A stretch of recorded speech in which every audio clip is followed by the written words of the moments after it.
Bonjour à tous, je vous ai réunis aujourd'hui pour parler des projets en cours et notamment de la partie conception de produits. Donc je vous demanderai d'y réfléchir et de m'apporter vos retours dans les prochains mois. Bon, eh bien, comment allons-nous pouvoir faire pour pouvoir créer un nouveau produit? Et si on utilisait la méthode du design thinking?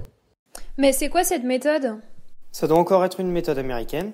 Très bien, je vais vous expliquer qu'est-ce que le design thinking dans ce cas.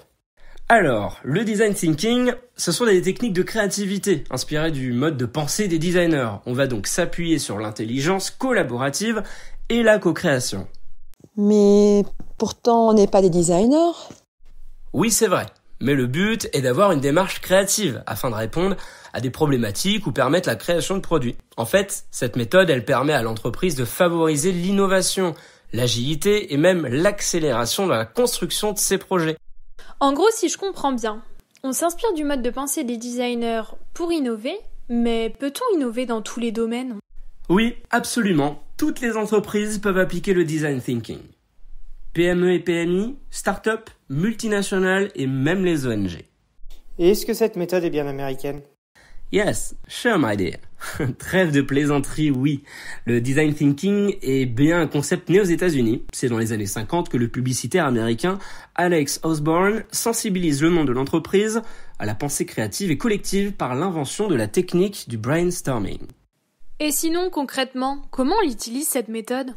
Oui, très bonne question. Parce que, mis à part innover en s'inspirant de la pensée des designers, on ne sait pas vraiment comment s'y prendre. Alors, le design thinking peut se résumer en un processus de seulement 5 étapes.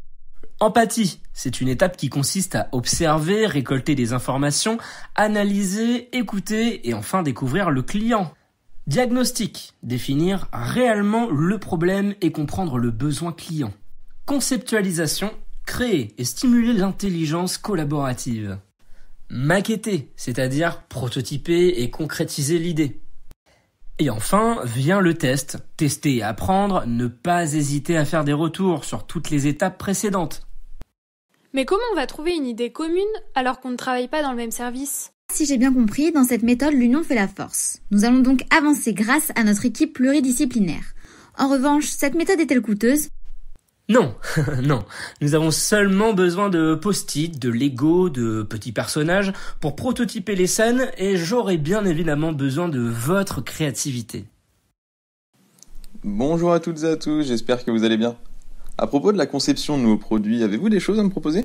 Oui, nous avons trouvé une idée intéressante sur la commercialisation d'un nouveau gobelet plus écologique. Je tiens tous à vous féliciter, c'est vraiment une idée novatrice qui répond aux enjeux actuels et futurs de Golden Brains.